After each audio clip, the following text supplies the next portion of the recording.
சூட்டும் பூவுக்காக நெடுங்கூந்தலாடுது. நீ வைக்கும் பொட்டுக்காக நடுநெத்தி வாடுது. ஆத்தாடி ஒன்னத்தானே உயிர் நாடி தேடுது.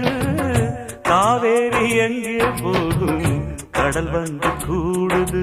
அந்திப் பொழுதில் தென்னங்கிளையில் தென்றல் கூத்தாட மையை எழுதி மஞ்சள் குருவி கையை கோத்தாட அடங்காத ஆசை கொண்டு நானும் போராட.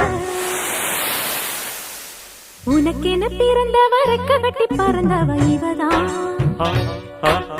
என விட உனக்கு இங்கு மனசுக்கு பிடிச்சவ எவதான். ஊரையெல்லாம்